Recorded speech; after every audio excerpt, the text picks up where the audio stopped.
Un mundo feliz, por Aldous Huxley. 13, capítulo 12. Bernard tuvo que gritar a través de la puerta cerrada. El salvaje se negaba a abrirle. «Pero si están todos aquí, esperándote». «Que esperen», dijo la voz, ahogada por la puerta. «Sabes de sobra, John, cuán difícil resulta ser persuasivo cuando hay que chillar a voz en grito. Que los invité precisamente para que te conocieran. Antes debiste preguntarme a mí si deseaba conocerlos a ellos. Hasta ahora siempre viniste, John. Precisamente por esto no quiero volver. Hazlo solo por complacerme», imploró Bernard. «No. ¿Lo dices en serio?» «Sí». Desesperado, Bernard baló. «¿Pero qué voy a hacer?» «Vete al infierno», gruñó la voz exasperada desde dentro de la habitación. «Pero si esta noche ha venido el archichantre comunal de Canterbury». Bernard casi lloraba. «Allá Taqua». Solo en lengua suñí podía expresar adecuadamente el salvaje lo que pensaba del archichantre de Canterbury. «Honey», agregó, como pensándolo mejor, y después, con ferocidad burlona, agregó, «Sons eso tsena», y escupió en el suelo como hubiese podido hacerlo el mismo Popé. Al fin, Bernard tuvo que retirarse, abrumado, a sus habitaciones, y comunicar a la impaciente asamblea que el salvaje no aparecería aquella noche. La noticia fue recibida con indignación. Los hombres estaban furiosos por el hecho de haber sido inducidos a tratar con cortesía a aquel tipo insignificante, de mala fama y opiniones heréticas. Cuanto más elevada era su posición, más profundo era su resentimiento. «Jugarme a mí esta mala pasada», repetía el archichantre una y otra vez. «¿A mí?». En cuanto a las mujeres, tenían la sensación de haber sido seducidas con engaños por aquel hombrecillo raquítico, en cuyo frasco alguien había echado alcohol por error, por aquel ser cuyo físico era el propio de un gamma menos. Era un ultraje, y lo decían a sí mismo, y cada vez con voz más fuerte. Solo Lenina no dijo nada. Pálida, con sus ojos azules nublados por una insólita melancolía, permanecía sentada en un rincón, aislada de cuantos la rodeaban por una emoción que ellos no compartían. Había ido a la fiesta llena de un extraño sentimiento de ansiosa exultación. Dentro de pocos minutos, se había dicho, al entrar en la estancia, lo veré, le hablaré, le diré, porque estaba completamente decidida que me gusta, más que nadie en el mundo, y esta vez, tal vez, él dirá. ¿Qué diría el salvaje? La sangre había afluido a las mejillas de Lenina. ¿Por qué se comportó de manera tan extraña la otra noche, después del censurama? Qué raro estuvo. Y, sin embargo, estoy completamente cierta de que le gusto. Estoy segura. En aquel momento, Bernard había soltado la noticia. El salvaje no asistiría a la fiesta. Lenina experimentó súbitamente todas las sensaciones que se observan al principio de un tratamiento con sucedáneo de pasión violenta. Un sentimiento de horrible vaciedad, de aprensión, casi de náuseas. Le pareció que el corazón dejaba de latirle. «Realmente es un poco fuerte», decía la maestra jefe de Eton al director de crematorios y recuperación del fósforo. «Cuando pienso que he llegado a...». «Sí», decía la voz de Fanny Crown.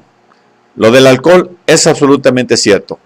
Conozco a un tipo que conocía a uno que en aquella época trabajaba en el almacén de embriones.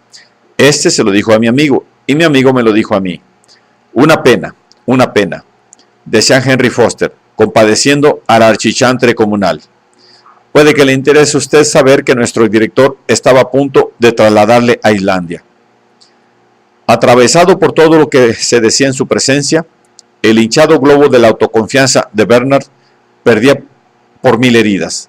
Pálido, derrengado, abyecto y desolado, Bernard se agitaba entre sus invitados, tartamudeando excusas incoherentes, asegurándoles que la próxima vez el salvaje asistiría, invitándoles a sentarse y a tomar un bocadillo de carotina, una rodaja de paté de vitamina A o una copa de sucedáneo de champaña. Los invitados comían, sí, pero le ignoraban. Bebían y lo trataban bruscamente o hablaban de él entre sí, en voz alta y ofensivamente, como si no se hallara presente. Y ahora, amigos, dijo el achichantre de Canterbury, con su hermosa y sonora voz, la voz en que conducía los oficios de las celebraciones del día de Ford. Ahora, amigos, creo que ha llegado el momento. Se levantó, dejó la copa, se sacudió del chaleco de viscosa púrpura las migajas de una colación considerable y se dirigió hacia la puerta. Bernard se lanzó hacia adelante para detenerle. ¿De verdad debe marcharse, achichantre? Es muy temprano todavía. Yo esperaba que... Oh, sí. ¿Cuántas cosas había esperado desde el momento que Lenina le había dicho confidencialmente que el archichantre comunal aceptaría una invitación si se la enviaba? Es simpaticísimo. Y había enseñado a Bernard la pequeña cremallera de oro, con el tirador en forma de T, que el archichantre le había regalado en recuerdo del fin de semana que Lenina había pasado en la cantoría diocesana. Asistirán el archichantre comunal de Canterbury y Mr. Salvaje. Bernard había proclamado su triunfo en todas las invitaciones enviadas, pero el Salvaje había elegido aquella noche, precisamente aquella noche, para encerrarse en su cuarto y gritar «Honey», y hasta, menos mal que Bernard no entendía el suñí, «Sons eso tse, na». Lo que había de ser el momento cumbre de toda la carrera de Bernard se había convertido en el momento de su máxima humillación. Había confiado tanto en que, repetía Bernard, tartamudeando y alzando los ojos hacia el gran dignatario con expresión implorante y dolorida. «Mi joven amigo», dijo el archichantre comunal, en un tono de alta y solemne severidad. Se hizo un silencio general, antes de que sea demasiado tarde. Un buen consejo. Su voz se hizo sepulcral. «Enmiéndese, mi joven amigo, enmiéndese». Hizo la señal de T sobre su cabeza y se volvió. «Lenina, querida», dijo en otro tono, «ven conmigo». Arriba en su cuarto, el Salvaje leía Romeo y Julieta. Lenina y el archichantre comunal se apearon en la azotea de la cantoría. «Date prisa, mi joven amiga. Quiero decir, Lenina», la llamó el archichantre, impaciente, desde la puerta del ascensor. Lenina, que se había demorado un momento para mirar la luna, bajó los ojos y cruzó rápidamente la azotea para reunirse con él. Una nueva teoría de biología. Este era el título del estudio que Mustapha Montt acababa de leer. Permaneció sentado algún tiempo, meditando, con el ceño fruncido, y después cogió la pluma y escribió en la portadilla. El tratamiento matemático que hace el autor del concepto de finalidad es nuevo y altamente ingenioso, pero herético, y con respecto al presente orden social, peligroso y potencialmente subversivo. Prohibida su publicación. Subrayó estas últimas palabras. Debe someterse a vigilancia al autor. Es posible que se imponga su traslado a la Estación Biológica Marítima de Santa Elena. Una verdadera lástima, pensó mientras firmaba. Era un trabajo excelente, pero en cuanto se empezaba a admitir explicaciones finalistas, bueno, nadie sabía dónde podía llegarse. Con los ojos cerrados y extasiado el rostro, John recitaba suavemente al vacío. Ella enseña a las antorchas a arder con fulgor y parece pender sobre la mejilla de la noche, como una rica joya en la oreja de un etíope. Belleza excesiva para ser usada, demasiada para la tierra. La T de oro pendía, refulgente, sobre el pecho de Lenina. El archichantre comunal juguetonamente la cogió y tiró de ella lentamente. Rompiendo un largo silencio, Lenina dijo de pronto: «Creo que será mejor que tome un par de gramos de soma». A aquellas horas, Bernard dormía profundamente, sonriendo al paraíso particular de su sueño. Sonriendo. Pero inexorablemente, cada 30 segundos, la manecilla del reloj eléctrico situado encima de su cama saltaba hacia adelante, con un chasquido casi imperceptible. Clic, clic, clic, clic. Y llegó la mañana. Bernard estaba de vuelta, entre las miserias del espacio y del tiempo. Cuando se dirigió en taxi a su trabajo en el centro de condicionamiento, se hallaba de muy mal humor. La embriaguez del éxito se había evaporado. Volvía a ser el mismo, el de antes. Y por contraste, con el hinchado balón de las últimas semanas, su antiguo yo parecía muchísimo más pesado que la atmósfera que lo rodeaba. El salvaje, inesperadamente, se mostró muy comprensivo con aquel Bernard deshinchado. «Te pareces más al Bernard que conocí en Malpaís», dijo, cuando Bernard, en tono quejumbroso, le hubo confiado su fracaso. «¿Recuerdas la primera vez que hablamos? Fuera de la casucha, ahora eres como entonces». «Porque vuelvo a ser desdichado. He aquí el porqué».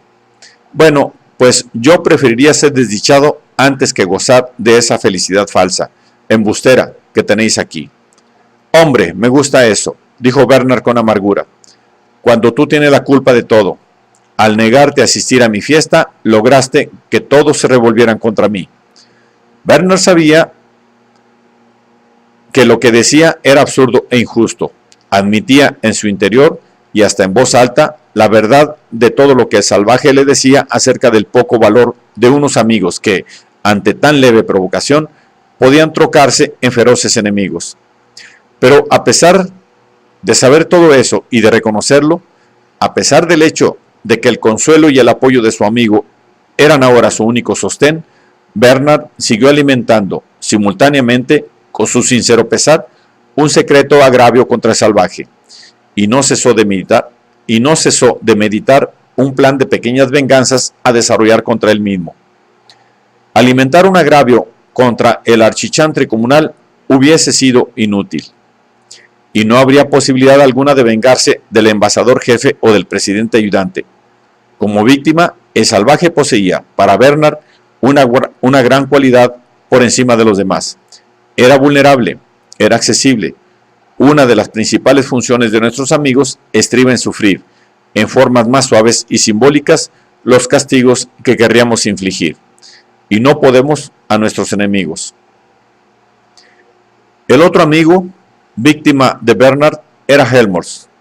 Cuando, derrotado, Bernard acudió a él e imploró de nuevo su amistad, que en sus días de prosperidad había juzgado inútil conservador, Helmholtz se la concedió. En su primera entrevista después de la reconciliación, Bernard le soltó toda la historia de sus desdichas y aceptó sus consuelos. Pocos días después se enteró, con sorpresa y no sin cierto bochorno, de que él no era el único en hallarse en apuros. También Helmholtz había entrado en conflicto con la autoridad. «Fue por unos versos», le explicó Helmholtz. «Yo daba mi curso habitual de Ingeniería Emocional Superior para alumnos de tercer año. 2 selecciones, la séptima de las cuales trata de los versos, sobre el uso de versos rimados en propaganda moral, para ser exactos. Siempre ilustro mis clases con numerosos ejemplos técnicos. Esta vez se me ocurrió ofrecerles como ejemplo algo que acababa de escribir. Puro desatino, desde luego. Pero no pude resistir la tentación. Se echó a reír. Sentía curiosidad por ver cuáles eran las reacciones. Además, agregó con más gravedad, quería hacer un poco de propaganda. Intentaba inducirles a sentir lo mismo que yo sentí al escribir aquellos versos. Ford volvió a reír. El escándalo que se armó. El principal me llamó y me amenazó con expulsarme inmediatamente. Soy un hombre marcado. Pero, ¿qué decían tus versos?, preguntó Bernard. Eran sobre la soledad. Bernard arqueó las cejas. Si quieres te los recito. Y Helmholtz empezó. El comité de ayer, bastones, pero un tambor roto, medianoche en la City, flautas en el vacío, labios cerrados, caras dormidas, todas las máquinas paradas, mudos los lugares donde se apiñaba la gente. Todos los silencios se regocijan, lloran, en voz alta o baja, hablan, pero ignoro con la voz de quién. La ausencia de los brazos, los senos y los labios y los traseros de Susan y de Egeria forman lentamente una presencia. ¿Cuál? Y pregunto, ¿de qué presencia tan absurda que algo que no es Puebla, sin embargo, la noche desierta más sólidamente, que es otra con la cual copulamos y qué tan escuálida nos parece. Bueno, prosiguió Helmholtz, les puse estos versos como ejemplo y ellos me denunciaron al principal. No me sorprende, dijo Bernard, van en contra de todas las enseñanzas hipnopédicas. Recuerda que han recibido al menos 250,000 advertencias contra la soledad. Lo sé, pero pensé que me gustaría ver qué efecto producía. Bueno, ya lo has visto. Bernard pensó que a pesar de sus problemas, Helmholtz parecía intensamente feliz. Helmholtz y el salvaje hicieron buenas migas inmediatamente, y con tal cordialidad que Bernard sintió el mordisco de los celos. En todas aquellas semanas no había logrado intimar con el salvaje tanto como lo logró Helmholtz inmediatamente. Mirándoles, oyéndoles hablar, más de una vez deseó no haberles presentado. Sus celos le avergonzaban y hacía esfuerzos y tomaba soma para librarse de ellos. Pero sus esfuerzos resultaban inútiles y las vacaciones de Soma tenían sus intervalos inevitables. El odioso sentimiento volvía a él una y otra vez. En su tercera entrevista con el salvaje, Helmholtz le recitó unos versos sobre la soledad. ¿Qué te parecen?, le preguntó. El salvaje movió la cabeza. Escucha esto, dijo por toda respuesta. Y abriendo el cajón cerrado con llave donde guardaba su roído librote, lo abrió y leyó. Que el pájaro de voz más sonora, pasado en el solitario árbol de la Arabia, sea el triste heraldo y trompeta. Helmholtz lo escuchaba con creciente excitación. Al oír lo del solitario árbol de Arabia, se sobresaltó. Tras lo de tu estridente heraldo, sonrió con súbito placer. Ante el verso, toda ave de ala tiránica, sus mejillas se arrebolaron. Pero al oírlo de música mortuoria, palideció y tembló con una emoción que jamás había sentido hasta entonces. El salvaje siguió leyendo. La propiedad se asustó al ver que el yo no era ya el mismo. Dos nombres para una sola naturaleza, que ni dos ni una podía llamarse. La razón en sí misma confundida veía unirse la división. ¡Orgía! ¡Porfía!, gritó Bernard, irrumpiendo la lectura con una risa estruendosa. Desagradable, parece exactamente un himno de servicio de solidaridad. Así se vengaba de sus dos amigos por el hecho de apreciarse más entre sí de lo que le apreciaban a él. Sin embargo, por extraño que pueda parecer, la siguiente interrupción, la más desafortunada de todas, procedió del propio Helmholtz.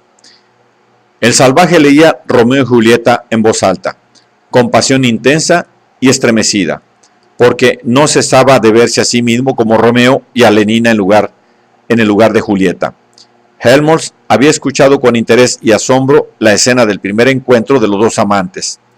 La escena del huerto le había hechizado con su poesía, pero los sentimientos expresados habían provocado sus sonrisas. Se le antojaba sumamente ridículo ponerse de aquella manera por el solo hecho de desear a una chica. Pero en conjunto, cuán soberbia pieza de ingeniería emocional. Ese viejo escritor, dijo, hace aparecer a nuestros mejores técnicos en propaganda como unos solemnes mentecatos. El salvaje sonrió con expresión triunfal y reanudó la lectura. Todo marchó pasablemente bien hasta que, en la última escena del tercer acto, los padres Capuleto empezaban a aconsejar a Julieta que se casara con París. Helmholtz habíase mostrado inquieto durante toda la escena, pero cuando, patéticamente interpretada por el salvaje, Julieta exclamaba: ¿es que no hay compasión en el alto de las nubes que lea en el fondo de mi dolor? Oh, dulce madre mía, no me rechaces.